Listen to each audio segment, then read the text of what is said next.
Galaxy Forum. I'm your host, Melissa Kaplan, and we're here to explore issues and ideas that matter to the LCC galaxy, to discover how the work of our stars connects with the community, and how the community connects with us.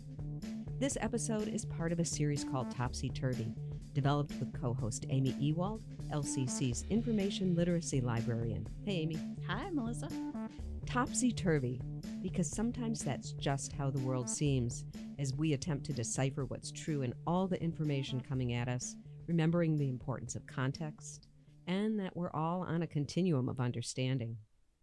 On today's episode of Galaxy Forum, Topsy Turvy, our guest is historian David Siwik, a professor at Lansing Community College. David is a writer and also has a podcast on LCC Connect, Land Stories, exploring the history of Lansing and the LCC environment. David, thank you so much for joining us. Well, you're very welcome. Thank you for inviting me on. It's really fun to have a colleague as in the college as well as a podcasting colleague to be a guest today. So It's great. Absolutely.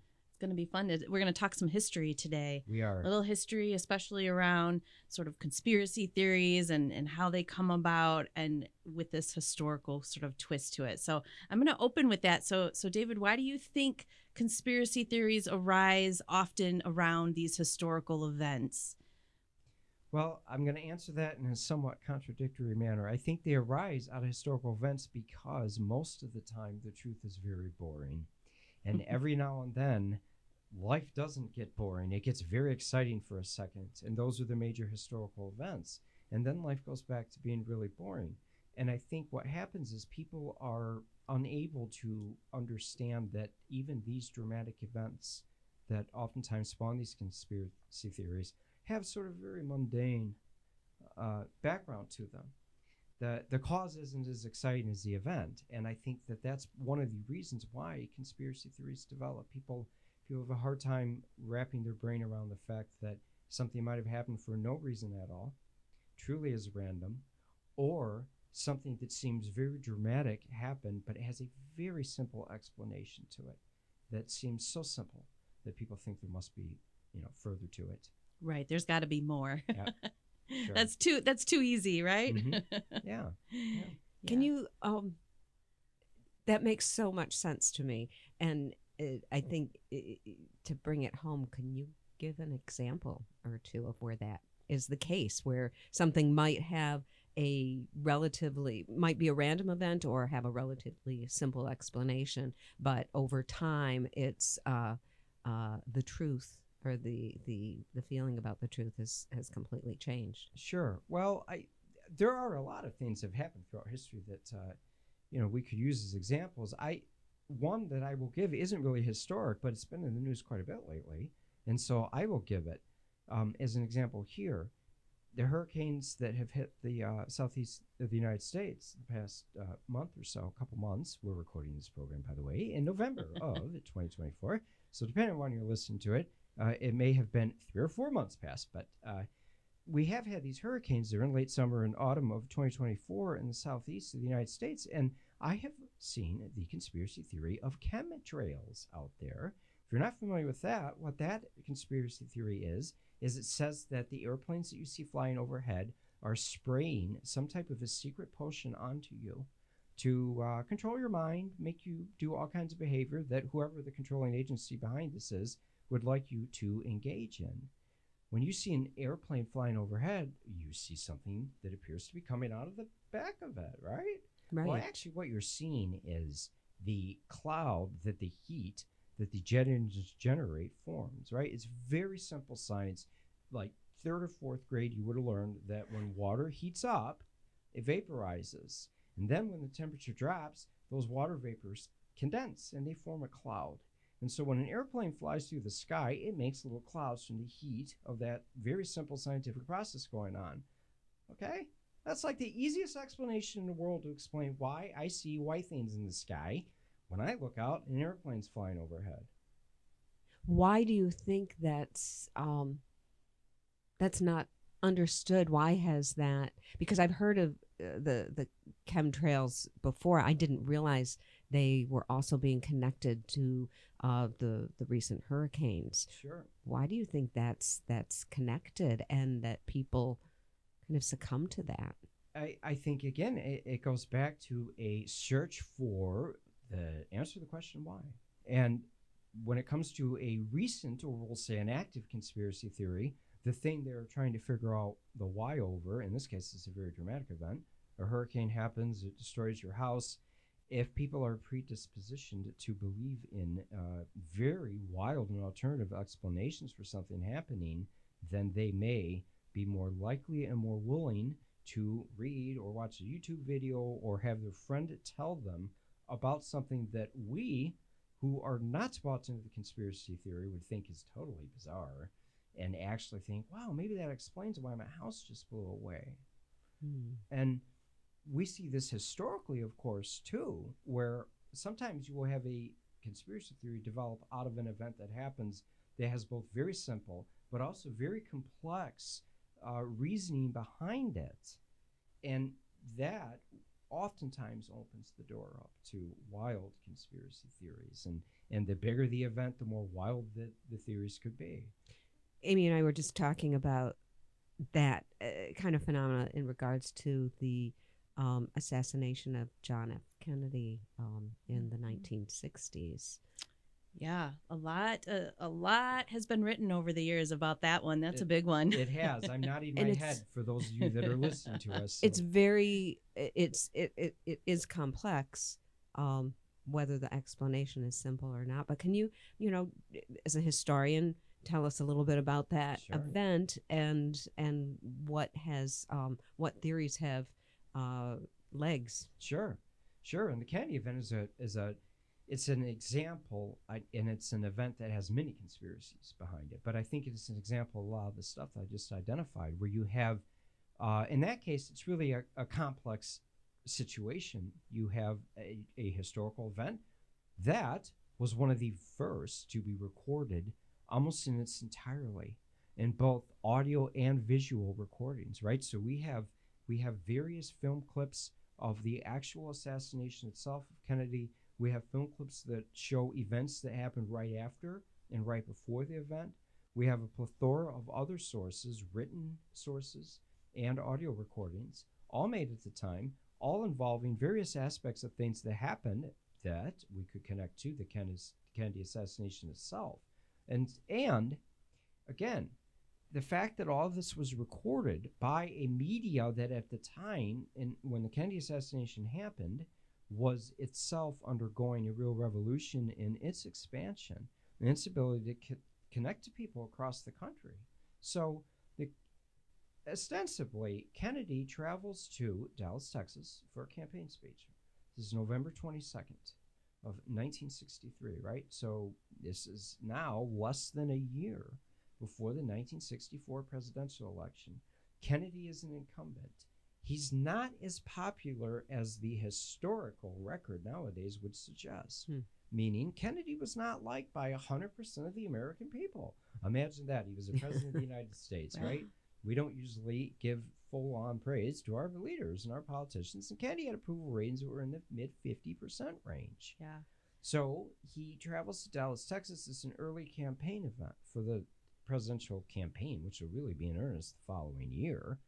And this is a time in America where there are a lot of things going on across the world that Americans would be very in tune to, right?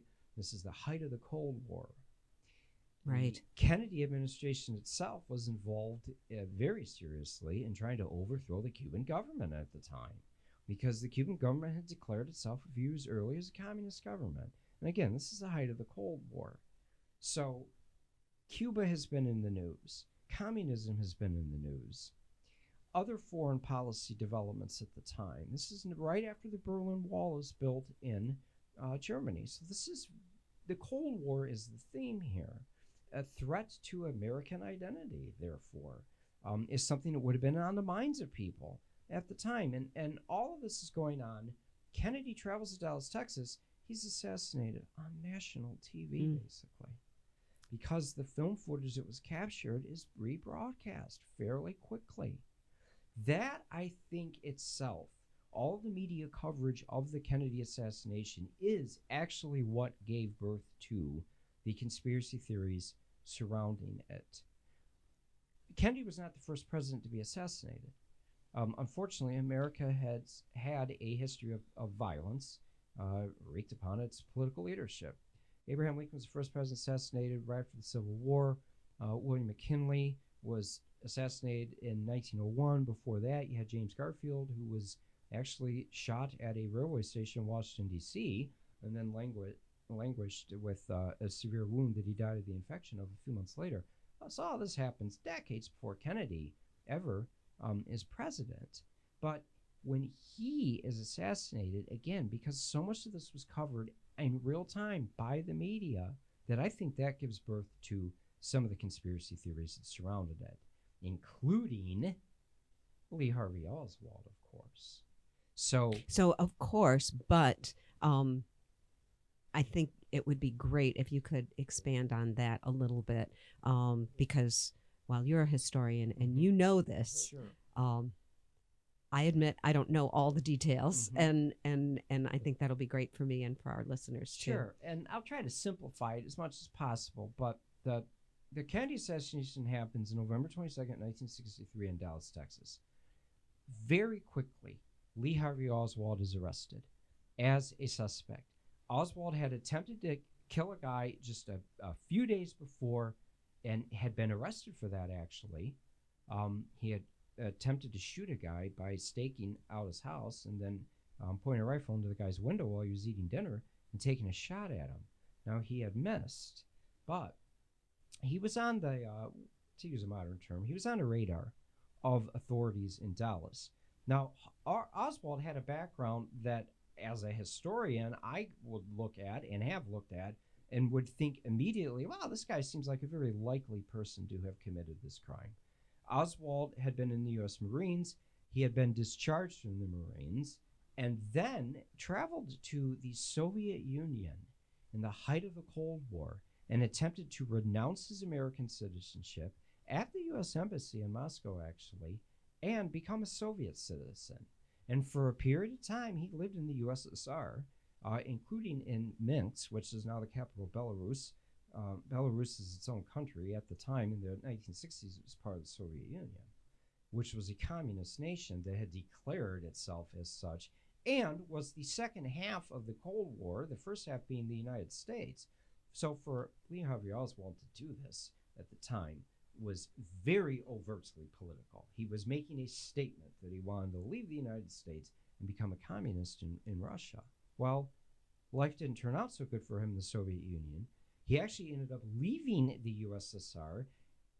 He claimed that he was frustrated that it wasn't actually the workers' paradise that he had believed it might be. And I'm speaking somewhat sarcastically here, because the Soviet Union was sold, if you will, to its citizens as the communist workers' paradise. And, well, it wasn't. Discussion for another day. Yes. Oswald returns to the United States and then is unable to adjust to life as an ordinary person. At this point, he is married a woman that he met in Russia. They have a kid together. And Oswald, by all of the evidence, and that's a really important word to insert in here, by all the evidence was gathered by authorities after the assassination, the evidence proves beyond a reasonable doubt, and I will say that again, the evidence proves beyond a reasonable doubt that on the day of the assassination, Lee Harvey Oswald spent several hours in the Texas School Book Depository. He worked there. The rifle that was used ballistic science, the police used ballistic science to trace the bullets that came out of that rifle that Lee Harvey Oswald owned and that other people had seen him with that rifle in his possession. He waited for the motorcade to come by at the point where he would be able to take a shot, and he shot several times. He ended up hitting the president and killing him. He also hit John Connally, who was governor of Texas at the time.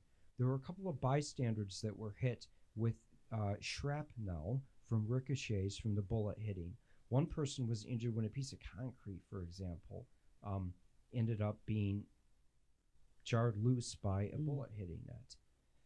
The interesting thing about all the Kennedy conspiracy theories is they all revolve around who did it, right? Yes. There's a And many of them are like Oswald didn't do it, Yeah. or Oswald was working Or for the Soviets. So, exactly. Or that Oswald was working for an American.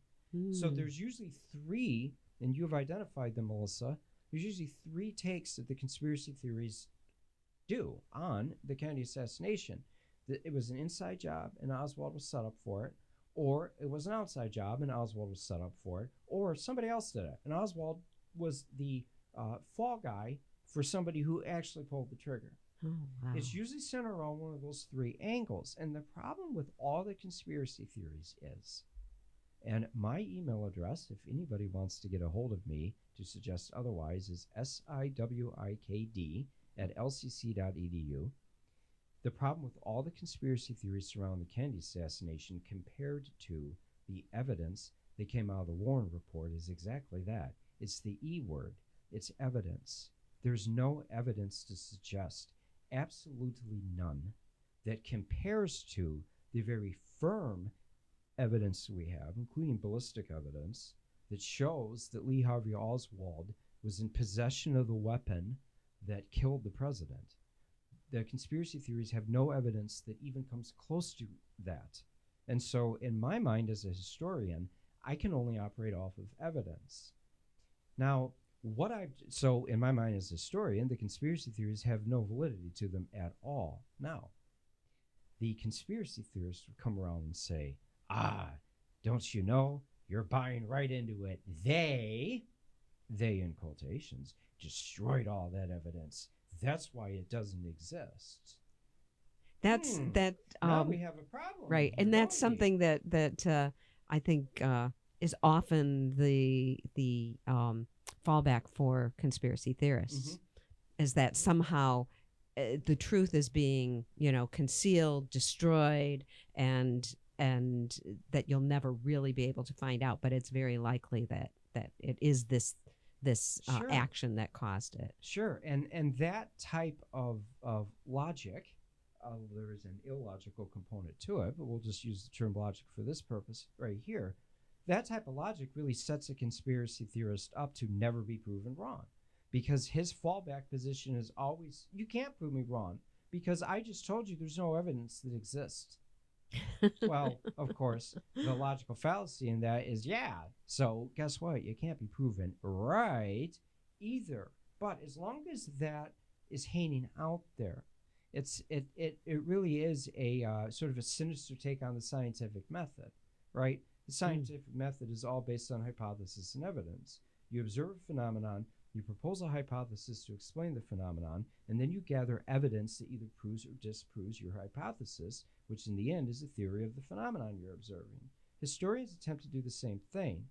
Our phenomena we observe are past events of human behavior, and then the evidence that we have to gather are things that would either prove that that event happened in the way that we think it did, or would prove causality behind it. And that is where the conspiracy theorist is always lacking. He doesn't have the evidence to prove causality, nor does he have the evidence to disprove the alternative theory to his conspiracy. So to take it back to the Kennedy assassination, if I go up to a conspiracy theorist who believes the CIA did this as an inside job, I would ask him, where's your evidence for this? And he would say, well, the CIA would have destroyed any evidence for that, so that's a silly question. Okay, but then I would come back and say, but I have very solid evidence that shows Lee Harvey Oswald owned and possessed the gun that was used to kill the president. And we have ballistic evidence that shows the bullets that came out of that gun were actually the ones that were used to kill the president. How do you counter that evidence? And they can't. They can't.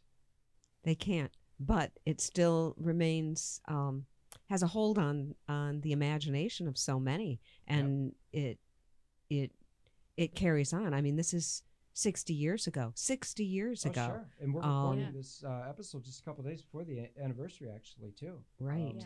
And I do feel like sometimes we keep getting new evidence, right? A new account or I'm thinking of just last year, one of the Secret Service agents who was there during the assassination released his own book, kind of portraying his side of the story and what he saw as those events that happened that day and leading up to it. So it's always interesting to see sort of these new evidence that comes out, or new accounts, or a new take on it. And then I also think that's kind of going back to your idea about the media, right?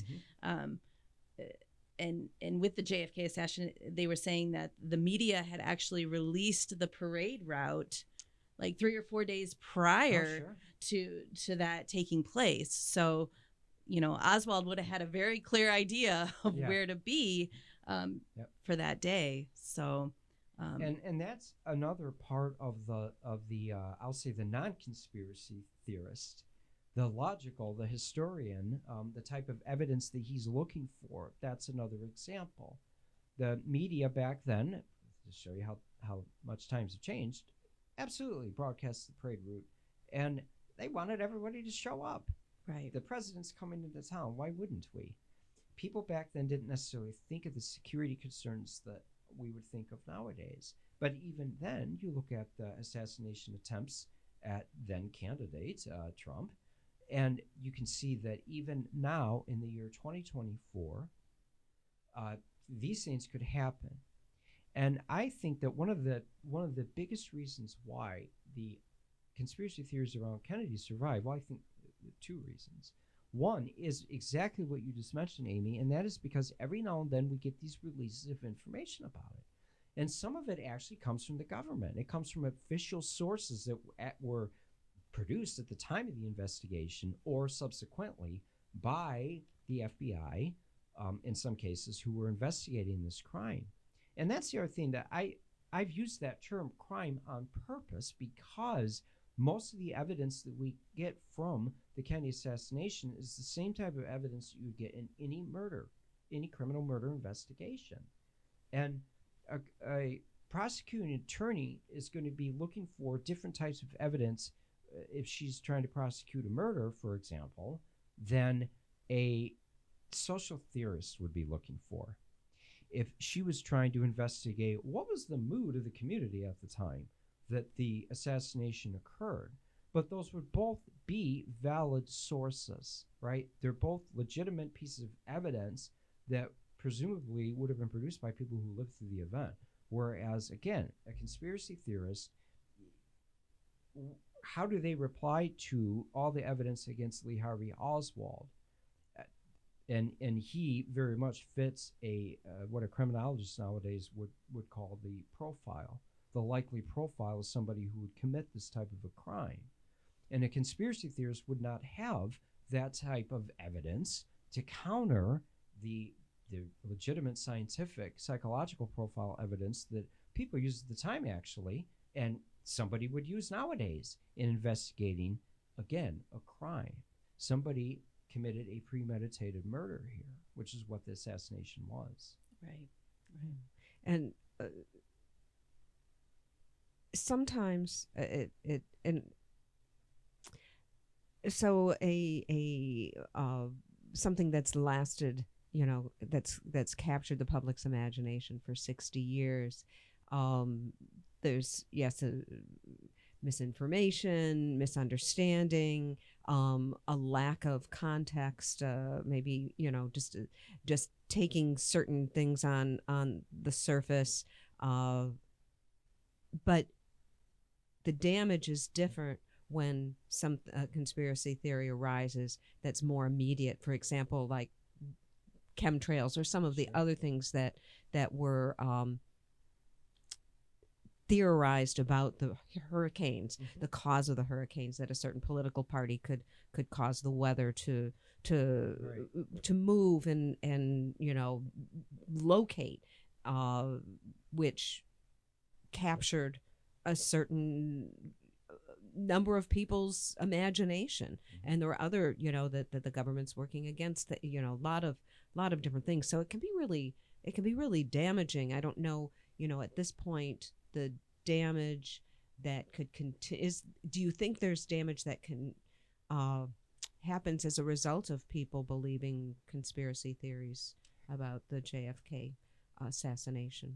I think there could be. I mean, as a historian, I can see that if people at the time of an event are so bought into illogical explanations for it that they waste all their resources trying to pursue that, then in that case we've damaged the investigation of an incident like this. That's a good point. We would also be doing a great injustice and disservice to anybody who's a victim of a crime or some other bad behavior during a historical event happening if, again, we are focusing on the wrong way of investigating the incident. And, you know, I think of, we'll go back to the example of the chemtrails. You know, hurricanes aren't caused by that, period. I mean, they aren't. And I immediately, my knee-jerk reaction might be to laugh and think, oh, geez, that's kind of silly that somebody would actually believe in that. But that would be a really limiting response to that, because those people actually are really going to be putting themselves in harm's way if Right. they truly believe that. And they would be rejecting true legitimate help that might even save their life if it's coming from the government, believing that the government's actually the one that caused the problem to begin with. So yeah, there could be very serious damages done by continuing to believe in conspiracy theories. And on a broader scale, and this is, I think, part of the reason why, to go back to a point I made right at the beginning about the Cold War and the Kennedy assassination itself, but why so many conspiracy theories developed during the Cold War. And that is because people were living in an environment of fear to an extent. And there was, people were told every day, there was a legitimate threat to your entire existence. The Cold War was a war that was basically fought by both sides, having the belief instilled upon the other side's citizenry that they could wipe them out with the push of a button through nuclear annihilation. And that is a very serious sort of Damocles to be hanging over society's head. When people are living in a fearful state, they're almost always more prone to misinformation because they want to be known that they're going to be safe. Yeah. And so the early 1960s, you also have that going in. And look at times right now that we're living in. We're a very politically charged environment. A lot of people feel threatened. A hurricane is a very real threat to somebody's existence. And then we can see where an outstanding or an existing conspiracy theory could be tapped into and all of a sudden explode into something that is very damaging. Absolutely. That's such a powerful analysis, David. I wish we had more time to delve into more of these with you. I know we will have you back as a guest, and I feel that I feel fortunate. I feel for all of the three of us, we are in a place where we have an opportunity to educate, and I think that's one of the big ways of resisting is to inform, and so hopefully we can all continue to do that. So thank you so much, David Siwik, for joining us, historian with Lansing Community College and LCC Connect podcaster. And thank you to our listeners for listening today. We will put some notes and links on our site that you can connect with David and us if you'd like. And you can also find other episodes of this podcast and all the LCC Connect programming at lccconnect.org. Special thanks to our technical producer today, Dedalian Lowry, and to Andy Callis for composing our theme music. I'm Melissa Kaplan. And I'm Ami Ewald. And this is Galaxy Forum on LCC Connect.